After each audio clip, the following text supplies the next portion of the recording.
On today's Palace of Pistons podcast, we're talking about Jaden Ivey looking primed for a breakout season, Jamie Bickerstaff's new offense starting to take shape, and plenty of other preseason reactions here on the Palace of Pistons podcast, brought to you by Believe. Let's get it. Good evening, everybody, and welcome to another exciting night of NBA basketball. The Pistons are digging in. They got the depth. They got the big men. They got the better basketball team. No doubt about it. Pistons need a three, and they have just under 3 seconds to do it. Here's Chauncey Billups. Here it is. He's got it. He's got it. Chauncey Billups hits the three.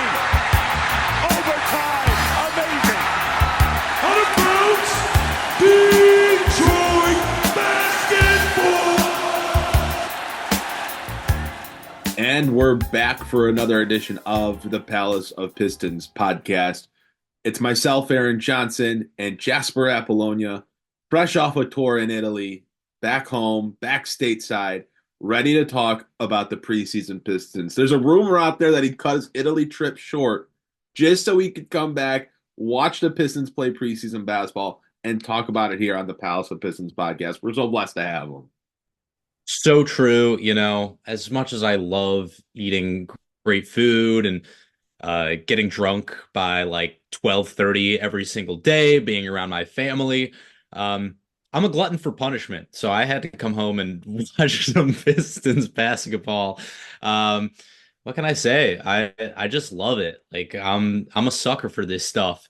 Yeah, man, it's just great to be here though. And like we say every single year in the middle of the summer, Pistons basketball always comes up on us quicker than we think it will. And here we are. We're 2 preseason games in. I think we have a lot to talk about. This is going to be, I think, one of our more free-flowing discussions. It's hard to take too much away from 2 preseason games, but certainly some things that stood out to both of us, I'm sure. So, Aaron, let's not waste any more time. We got a Tigers game in an hour. Let's get to it. We're on a schedule. We're going to follow that schedule to a T, but the notes are pretty bare. So we're going to let the conversation flow where it flows. And I'm excited to do that because there are some things that I definitely want to make sure we hit on.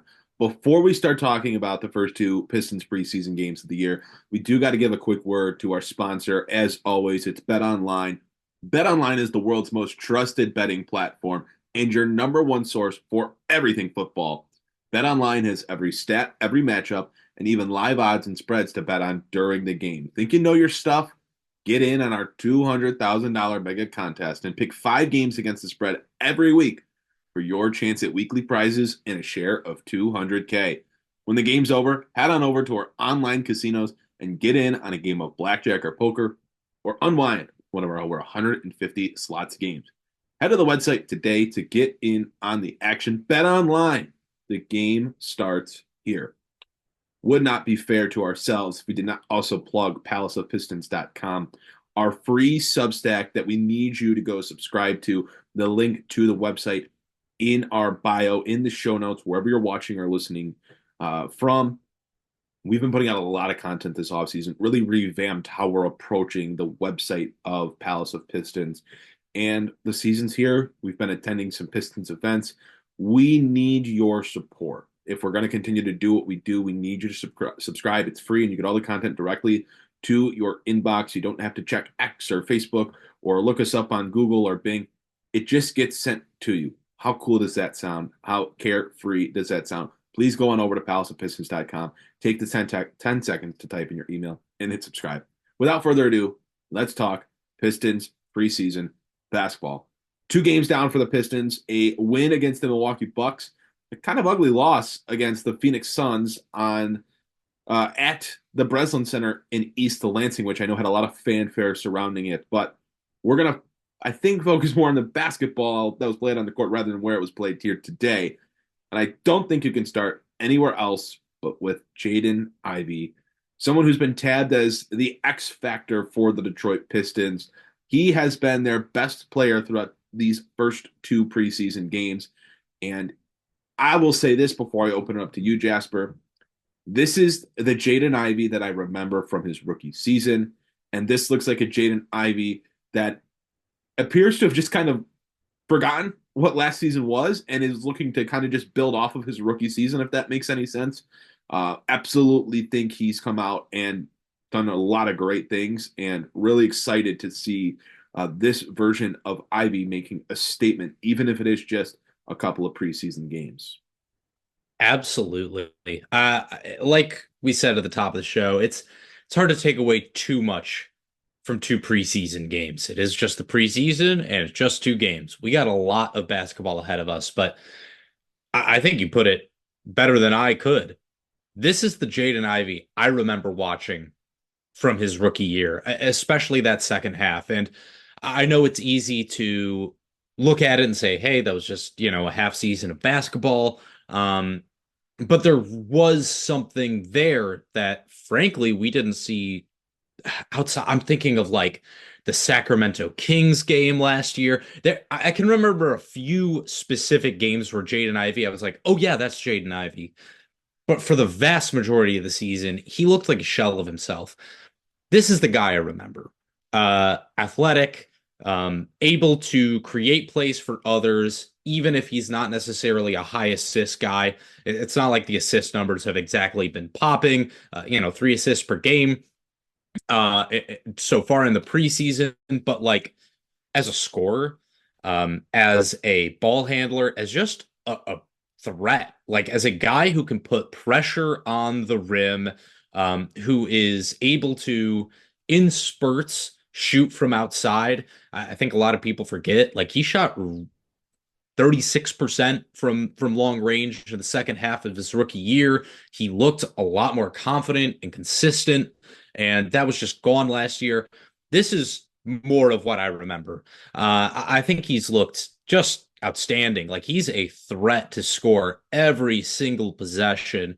And I think ultimately this is what the Pistons are going to need if they want to see the best version of themselves this year. We discussed him being a potential disappointment this season. I think that is still in play, of course. However, if this is the Jaden Ivey you're getting, maybe not on the crazy efficiency, uh, but this kind of guy, like that opens up everything. And I don't think that the high assist numbers from Cade Cunningham in the first two games of preseason are a mirage by any means, nor are his decreased turnovers, because so much of that has to do with the players around you as a point guard. Of course, there is always the individual aspect of it, but being able to have space. Aaron, how many possessions in just these first two preseason games did you look out there and say, oh, the Pistons actually have some spacing? Like this looks like a workable NBA offense. There are obviously still a lot of things that need to come into play here. Like the Pistons have not shot well from outside, but I think the fact is them not shooting well from outside and still having spacing without Tobias Harris, without Asar Thompson, I think bodes very, very well for this season. And I just have to say, like, I'm very impressed with how they've looked overall, not in terms of, wins and losses, but in terms of how they are operating this offense, how they are moving forward. And I just think Jaden Ivey has been such a big part of that, because you can't sleep on him if he's scoring like this at the rim, and if he's presenting a threat in the mid-range, if he's shooting well, like that opens up everything for their offense. I'm very, very impressed so far. In two games under JB Bickerstaff, in two preseason games, I think we've seen more done to integrate Cade Cunningham and Jaden Ivey together than we did in an entire season last year with Monty Williams and his staff in place. You could so easily see the plays where Ivy was going to be off the ball. Then there were the plays Ivy was going to be on the ball and Cade was going to be off the ball. And they both had their opportunities and both were able to make plays in both scenarios. It wasn't a, hey, it's my turn, go sit in the corner. It was, we have plays, we have sets, we have actions for both of these guys to be the lead ball handler in. And that's what stood out to me. Yes, Ivy made the plays. Yes, Ivy got to the rim. Yes, Ivy made outside shots and the aggression and intensity, all of that was there. But it's because the Pistons and this new coaching staff have seemingly empowered him to be the guy that he was drafted to be. There's no system in the NBA anymore where it's just, yeah, we're going to have one ball handler and he's kind of going to do everything and everyone else is just going to have to perfectly fit alongside him as a catch and shoot player. Like, you could look at Luka Doncic. Well, the Mavericks traded for Kyrie Irving, one of the most ball dominant guards in the NBA, and have had the most success under Luka Doncic since making that trade. Made a finals run. So you have to have multiple guys that can put the ball on the floor, that can initiate the offense, that can score in multiple ways. Jaden Ivey's aggression, his intensity, like even his emotion. I mean, I was around the team last year, and Jaden Ivey was quiet, not as outspoken or like as emotional. Like on the court, in the locker room, it doesn't look the same like as it did last year. The emotion is so out there. Like he's so energetic out there. There's like a passion again. Like it feels like he has passion to play the game again almost without he hasn't said that or anything like that. But that's what it looks like from the outside. And I mean, it showed in leaps and bounds in those two preseason games. It's funny that you mentioned the spacing because yes, the Pistons have it despite shooting 30 and 32% in the first two preseason games of the year. It still just felt like the spacing was there because eventually guys like Malik Beasley, Simone Fontecchio, Tim Hardaway Jr., they're going to start hitting those outside shots. Tobias Harris is going to knock down 40% of his three-point shots when he gets back, which sounds like will be in their next preseason game Friday night potentially against the Phoenix Suns. The spacing is there. The shooting wasn't. But I will say the other thing offensively for me that really stood out was JB Bickerstaff sticking to what he told us at Media Day about Jaylen Duren. And I wrote about this on palaceofpistons.com about some of the things that stood out to me from the first two preseason games. And that was getting Jaylen Duren involved in the shot clock earlier on offense. They did a lot to put the ball in his hands. It wasn't just, hey, Jaylen Duren, go set a screen up top, roll. If you don't get the ball, just kind of stand there, maybe try to post up. It was, hey, we're going to give you the ball up top. We're going to look to make action off the ball, get someone cutting out to the rim, and make that pass. And it's not going to work every time, and there's going to be turnovers, and there's going to be growing pains. But if you're trying to build out a functional NBA offense, something the Pistons didn't really have last year, you need guys that can do different things, and you need an offense that is predicated on more than just one action.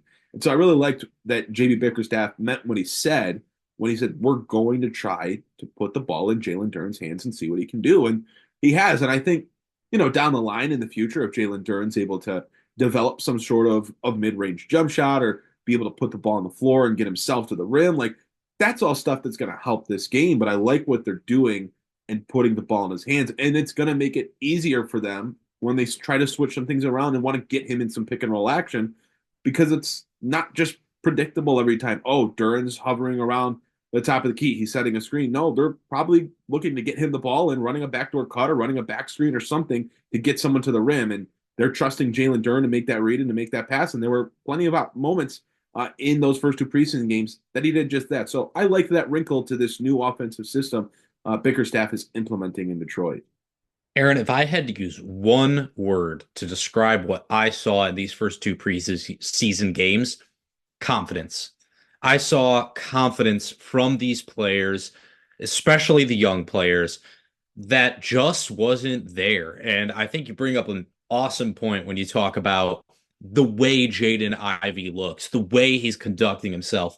Our guy Czar, he took some pictures of the last game, and like the ones he took of Jaden Ivey, he just looked so much more engaged, right? Like so much more passionate. And I think that that's like it's a thing that falls by the wayside, I think, in the way that we analyze the game in the modern NBA.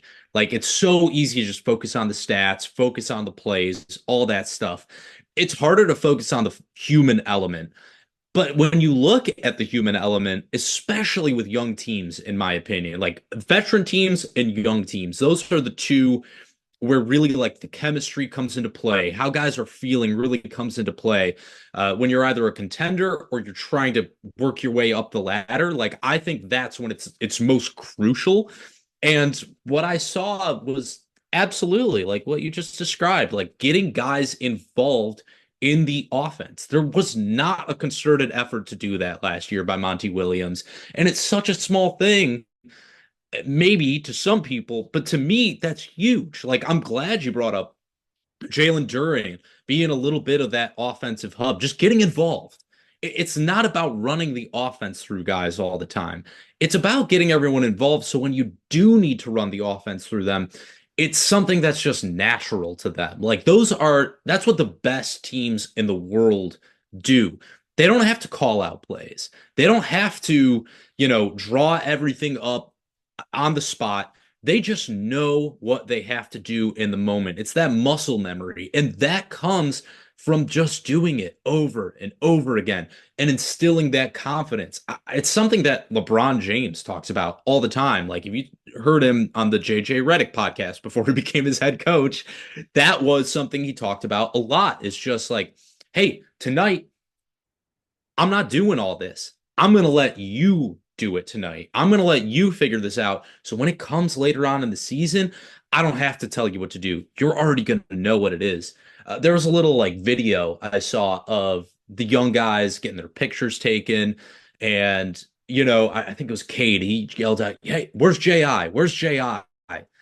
I know that doesn't seem like much, but that is a big thing. Like everybody being in there, everybody having each other's backs. When you're a young team, that is crucial, man. It's absolutely crucial. And I'm very happy to see JB Bickerstaff instilling some of that. I'm interested to see, what did you think of the Pistons defense in the first two preseason games? Because for me, the offense was very much a mixed bag. Offense, though, is also one of those things that just like fluctuates from game to game. Defense, for me, less so, because it's so much more about like effort. It's so much more about what you put into it. Like sometimes, yeah, the opposing team is going to make shots, but like for me, defensive philosophy, defensive effort, that is something that carries over game to game 99% of the time. What were your thoughts on the Pistons defense in the first two preseason games? Because it's something we've harped on a lot. Well, it didn't look good that first quarter against the Milwaukee Bucks and Damian Lillard doing whatever he wanted from wherever on the court. And honestly, I think Kevin Durant kind of had a similar performance in the Phoenix game. I mean, they threw whoever they could at him, but Kevin Durant is, if you ever need a reminder of how good Kevin Durant is, his longevity, like watch him play against the Pistons in that preseason game. This guy's, what is he now? He's 35, he's 36. Like, and this guy just goes out. He's going to be 55 and still be able to do what he's doing out there. Like, I'm convinced. I mean, I can't remember who was closing out on him, but someone closed out on him pretty hard, and it just looked so effortless for him. Didn't even flinch, just got the shot up like he was shooting around in pregame and made the 3-point shot. I think the defense had its highs and had its lows. I think there were some moments where you were like, what the heck's going on? And I think you look at how that Bucks game started, and you're playing 5 guys that are all going to be a part of your rotation, and you're like, this isn't good, but things turned around. And I think the defense came from like the suspects that you would have anticipated coming from, like the big defensive plays or the intensity. Guys like Isaiah Stewart, guys like Ron Holland, they're missing a big part of their defense in Asar Thompson right now. Tobias Harris is someone that he's not going to defend the opposing team's best player, but he's going to be able to help you on that end, at least hold his own. And, there were some highs, there were some lows on the defensive end. I don't know if I have any like definitive takeaways right now there, but there were the good and the bad. And how do they find a balance of eliminating more of the bad and finding more of the good? The slow starts are not going to work in the NBA in the regular season. Do you want to know how you lose games? You start them slow. You start down 13-2. You have to burn 2 timeouts because guys aren't in the right spots. Guys aren't coming into the game with the right intensity. On a much smaller level, as someone that coaches basketball, like that's the worst thing in my mind as a coach is if my team starts the game down 10-0, we've just put ourselves in such a significant hole.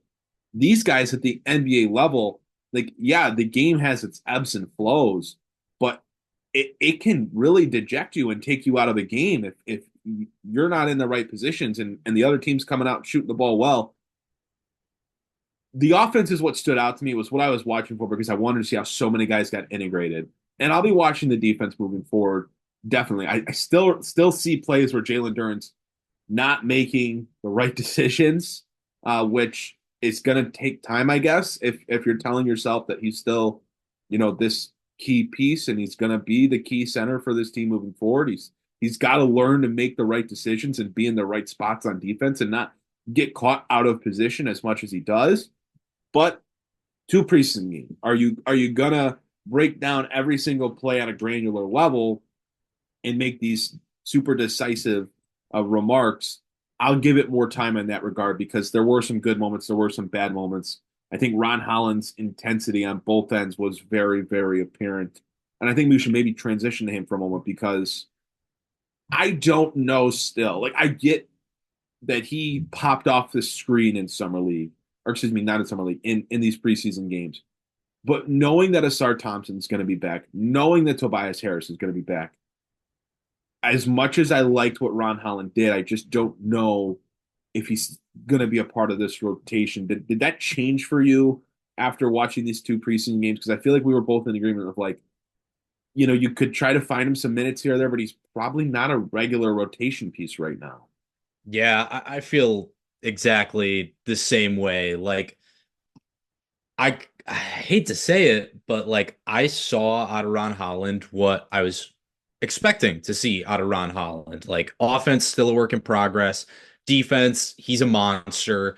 But like, is there anything that he does better than Asar Thompson does right now? Or at least what you expect out of Asar Thompson? Like, even as a passer, I think he had some really nice plays in terms of moving the ball around. Like 4.5 assists out of a rookie is not nothing. He looked awesome in transition. Definitely has a nose for the ball. I think all that stuff is great.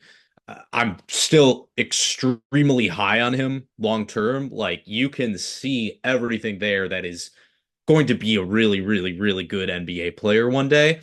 Do I think he's there now? No.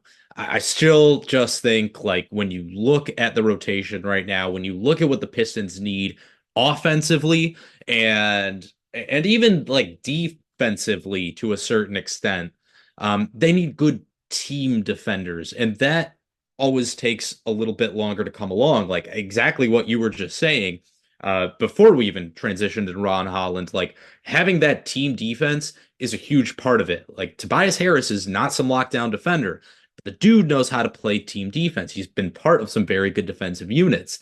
Asar Thompson, I look at it, is just more polished at this point in time. That's not saying a whole lot, offensively at least, but like, I just see from Ron Holland a really, really, really good NBA player that is still going to take some time to work things out. I feel exactly like I did when I talked about him 2 weeks ago in terms of him probably not getting a whole ton of playing time to open up this season. But I definitely think as the year goes on, he's going to get those opportunities, and I very much hope that he capitalizes on them. I think he will. Like, he obviously has the motor. He obviously has that effort, that dog in him, as the kids like to say. And it's great to see this team with so many guys who are made out of that mold. You know what I mean? Like him, Asar, I think Isaiah Stewart, even, Jaden Ivey to a certain extent. I think that is great when you have some more low-key guys who are also leaders in Cade Cunningham, Tobias Harris, like Tim Hardaway Jr., whatever you want to say. I think that those two things are both crucial. It's just going to take time for him. And I also will go back and touch on something you said about those slow starts. You're 100% correct on that. That is what killed the Pistons in so many games last year. They came out in the first quarter and they got stomped. They got absolutely smacked around. And at that point, as a young team, you're just fighting an uphill battle the rest of the way. It's going to mess with your confidence. It's going to mess with your ability to stick to your principles. I think that that's definitely something that JB Bickerstaff is going to have to work on. Obviously, they're working with a new offense this year. I'm assuming they're playing a different brand of defense as well. That's just going to take time to come along. I will say, though, at the end of the day, like, Jaylen Duren, I still got to see it, brother. Like, I got to see a little bit more. If there's any saving grace there, it's that Isaiah Stewart is now playing the center position again. And I think that that is really, really big for this team. They need him to be able to step into that role. I also would like to see a little bit more of like what Paul Reed can do, perhaps in the rest of the preseason. I'd like to see a little bit more out of him. Apparently, he was very, very impressive during preseason training camp, all that stuff. I really would like to see what he can bring because, if we're just looking at Jaylen Duren's history with ankle issues and Isaiah Stewart's injury history for that matter as well, he's going to be called upon at some point. I'd really like to see what he can bring, maybe less offensively, more on the defensive end as well. But to finish answering your question about Ron Holland, I think all the stuff you see from him is the stuff that you want to see from him. And I just think it's going to take some time. I'm wondering what your thoughts on him are, if you're in the same boat as me, or if you think maybe he earned a little bit more playing time. Where are you at with Ron? No, I'm in the same boat as you, and I know fans are going to say, well, like, he's a rookie, you got to get him out there as a top 5 pick. Like, it's okay for him to not be a fixture in the rotation right away. It's not like he's coming out and the expectation is for him to give you 25 and 5. Like, he's just going to take some time, and him not being in the rotation doesn't mean that he's not going to be a good player and he can't contribute. But like, let him develop. Like, for once, the Pistons have some depth and have some guys that can play to where there isn't all that pressure on a guy to come in, on a player to get drafted, be a rookie, and give you 30 minutes a night and play this major, major role on your team. Like, every year under Troy Weaver, the first round draft picks were expected of that. There was no one ahead of Killian Hayes that allowed him to kind of come in, learn a little bit, play a little bit, but just watch and learn the game from the sideline a little bit. And that matters. Ron Holland's going to have that chance, and that's okay that he's not always out on the court. It doesn't mean he's a bust, or doesn't mean he's not going to eventually be a very helpful player to this team. One note I'll make is if Tim Hardaway Jr. keeps playing the way that he has in preseason, that could be a pathway to getting Ron Holland on the court a little bit more, maybe sooner than people anticipated. But again, 2 preseason games, not going to harp on it too much. What I will bring up is the starting lineups that JB Bickerstaff has used. He said on multiple occasions, don't look into it too much. Don't look into the rotations. Don't look into the lineup. We're trying out a bunch of different things to see what works, to see what we can gather. And I will just call them out because despite that, you have to look into them a little bit. The game 1 against the Bucks, Cade Cunningham, Jaden Ivey, Simone Fontecchio, Tim Hardaway Jr., and Jaylen Duren. Lineup changed a little bit against the Suns. It was Cade Cunningham, Jaden Ivey, Simone Fontecchio, Malik Beasley, and Jaylen Duren. I don't know how you feel. For me, I'm glad that Jaden Ivey has started both games. I know there was a lot of talk about him potentially coming off the bench. The Pistons are finding ways to play him at point guard still, with Cade Cunningham on the court and with Cade Cunningham off the court, something I talked about a lot throughout the offseason. So I think it's a really good thing that Jaden Ivey's in the starting lineup. I think there's really one spot available. And I think it's Tobias Harris's, obviously, to take when he comes back. And I think it's going to be for that 5th spot between Malik Beasley and Tim Hardaway Jr., who started those first 2 preseason games. I think they're on the docket to lose it to Tobias Harris once he's back. And this is the lineup that I've talked about since they kind of finished out their roster in free agency. I just think the lineup of Cunningham, Ivey, Fontecchio, Tobias Harris, and Jaylen Duren makes the most sense. Asar Thompson could find his way into the starting lineup at some point, but considering we don't know exactly where he's at with the NBA and the NBA Players Association in terms of getting cleared, due to his blood clots health status that ended his rookie season early last year. Even when he does come back, I think there's going to be some time where he's getting integrated before you can even have that discussion of bringing him into the starting lineup. For me, I look at it in the starting lineup that looks like we're trending towards with Cunningham, Ivey, Tobias Harris, Simone Fontecchio, and Jaylen Duren seemingly makes the most sense. I don't know if you feel any differently, though. I just worry about like the size thing there. Like I worry that you're not equipped to deal with smaller, quicker teams with that kind of starting lineup. So again, I can't, like JB Bickerstaff said, like I can't read too much into it. I do think Fontecchio is a candidate to be coming off the bench when Tobias Harris comes back. Obviously, we'll get a little bit more clarity. I know Tobias Harris just got cleared from COVID protocols just before we started this podcast, so that will definitely we'll see what happens there. If he's starting and Simone Fontecchio is starting in the next preseason game, I think we probably have our answer on that end. So that'll be very interesting to see. Obviously, we'll discuss it next week. But yeah, Look, I'll say this. I just don't think Tim Hardaway Jr. can be a starter for your team at this point. I will also say I really like that JP Bickerstaff switched him out for Malik Beasley because Malik Beasley had a really good game against the Bucks. And that's just something like I want to see this year, not Killian Hayes starting because he's cute or whatever, but like the guys who perform playing the more minutes, like getting that starting nod. Maybe he was just trying something out, but I am going to read a little something into that. Malik Beasley played better than Tim Hardaway Jr. in the first game. Therefore, he got to start the second game. And I just think that that is something that you need to do at this point. Like with a young team, you need to show that if you perform, you will be rewarded for it. And I know those guys are not young players, but to everybody else on the squad, I think that that is certainly something that needs to be shown. Like you, and honestly, even for veterans, that like just because you're a veteran doesn't mean you're starting. Whoever plays better is going to get the opportunity. And the Pistons, thank God, this year actually have the ability to do that. Like we've said in regards to Ron Holland, like the fact that he's not playing 25, 30 minutes a game, that's not bad. That is good. That is actually something you really want because that means that your roster is in a far healthier place. There's no reason Asar Thompson should have been playing 30 plus minutes a game last year with how raw he was as a rookie. You saw it in Houston where his brother was brought along way more slowly than Asar was. And Amen came on stronger as the season ended, as Asar kind of faded as the season went on. And like, I think that right there is so indicative of how you build up a young team.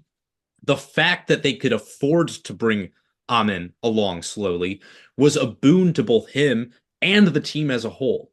And the fact that Asar was not, just like he just got overwhelmed. That's how you kill the confidence. That word I'm using again and again. Confidence, confidence, confidence. I think you're able to build up Ron Holland's confidence. I think you're able to build up Asar Thompson's confidence. I think you're able to build up Jaden Ivey's confidence by just showing that, like, look, there's no pressure on you to start off the season, killing everything and maintaining that for 82 games.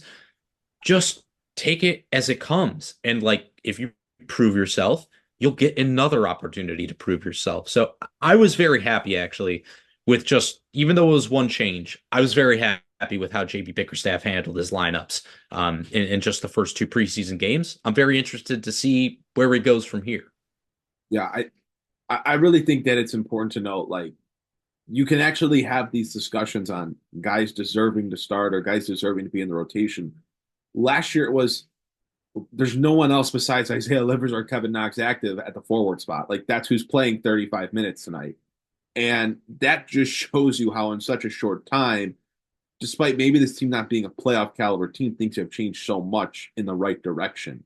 I heard what you said about at the beginning about the smaller lineups, and I just don't know how worried I am about that. Like, I think about a team like Cleveland, and it's like if Cade Cunningham and Jaden Ivey can't match up with Darius Garland and Donovan Mitchell, like that's a bigger problem than, starting Malik Beasley or Simone Fontecchio in place of one another. Like, and you can also mix and match that's Fontecchio spot, I think, a little bit if the matchups really do dictate it. But I don't know. I feel like Fontecchio and Harris are both fine enough defenders.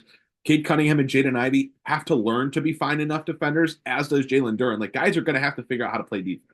We didn't see that last year in Monty Williams. These guys didn't learn how to play defense and contribute on that end of the court. So the perception around them right now is that these guys are not good defenders. These guys can't help you on that end.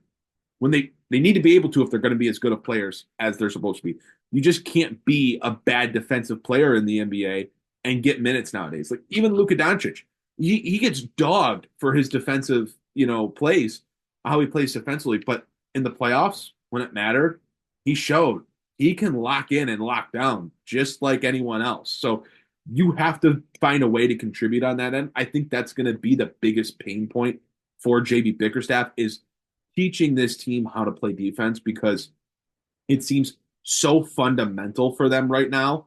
And that's where I think the leaning on the veterans is really going to play a role because these guys are coming from situations or have been in the league long enough. They had to figure out how to play defense. That's how they're surviving right now. So, Malik Beasley, Simone Fontecchio, Tobias Harris, like those guys are all going to be able to hold their own defensively.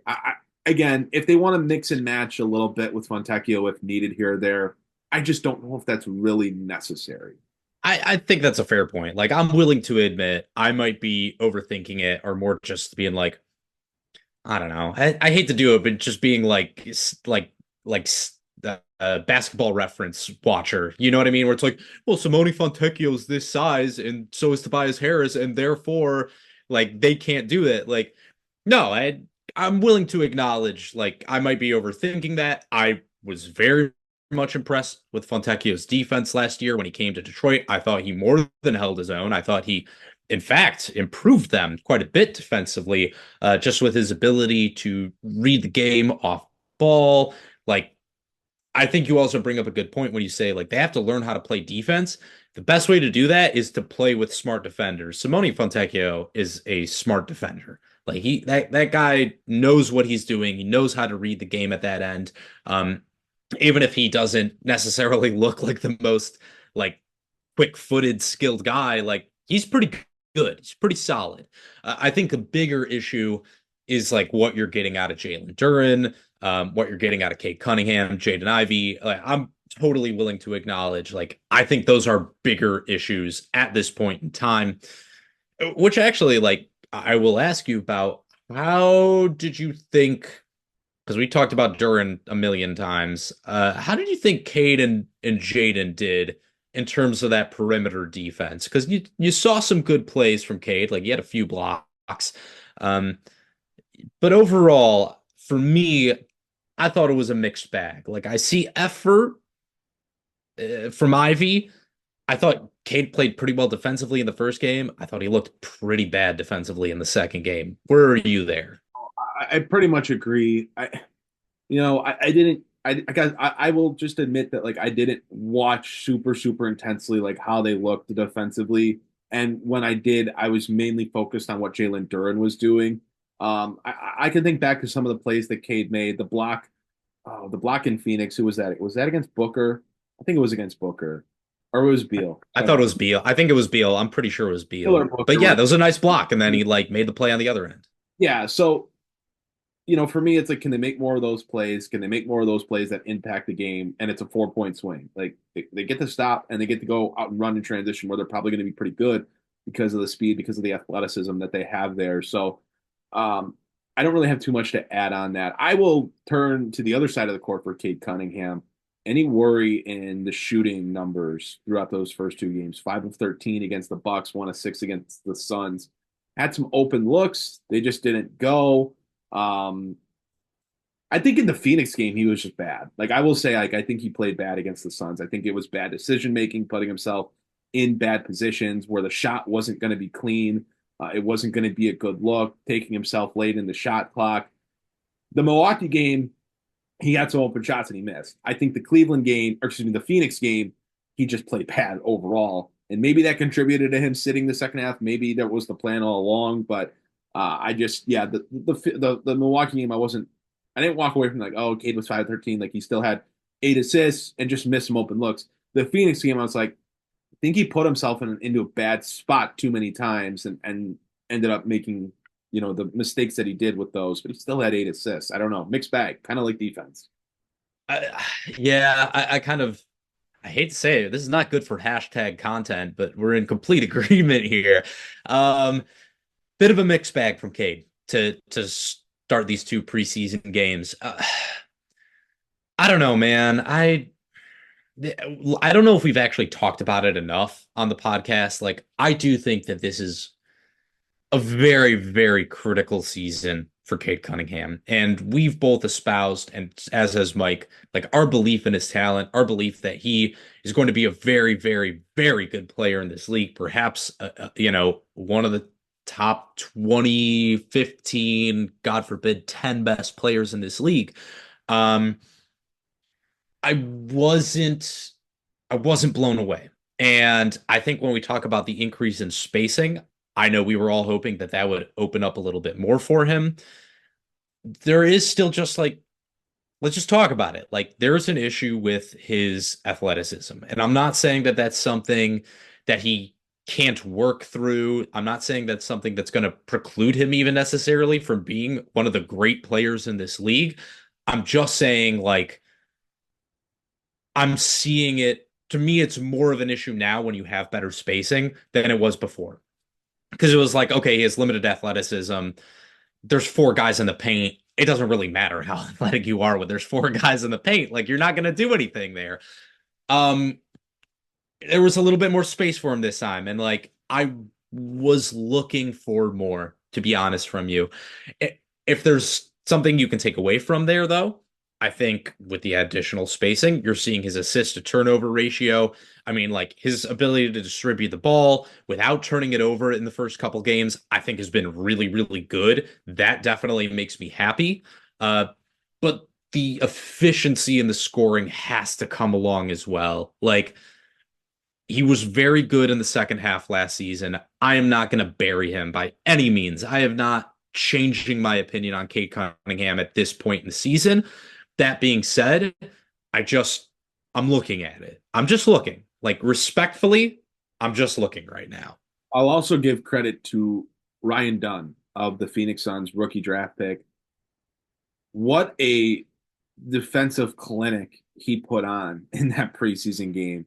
Really, it just felt like he anticipated everything Cade was going to do when he had the ball and they were matched up against one another.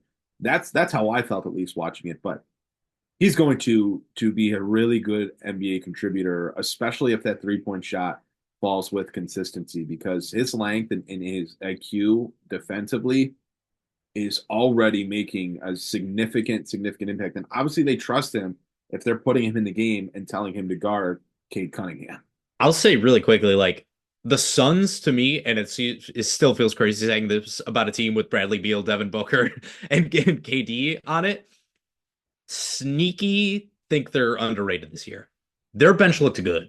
Like, this is not a Suns podcast. I just want to say, I think the Phoenix Suns, they might overperform what some people are thinking about them based on last year. Like, that bench looked pretty solid. So yeah, a great shout out on Dunn. Like, he was really good. And again, maybe that's just one of those things where it's like, rookie came in, had a point to prove. You have Cade Cunningham, whose role is locked in, doesn't have anything to prove. Bad night at the office. Whatever. It happens. I'm not going to overanalyze that. But yeah, I don't know. How did you feel overall? No, I'm not. I'm just not going to, after seeing Cade Cunningham, I'm going to say 2 years because of the year he lost. Seeing 2 seasons of Cade Cunningham, I'm not going to be worried about 1 of 6 in 18 minutes of a preseason game. I'm just not. Like, if we get 15, 20, 25 games in the season and Cade's having these horrible efficiency struggles, like, then we can talk about it. It will just not happen for me after a random preseason game in year 4 for him. So he looked too good in the second half of last season with like an incredibly depleted roster. for me to like read into it too much. I'll say that, like, dude, just look at the numbers from one Killian Hayes went out of the starting lineup onwards. Like, dude shot what 30, close to 38% from three. Like, he was efficient, good enough from two.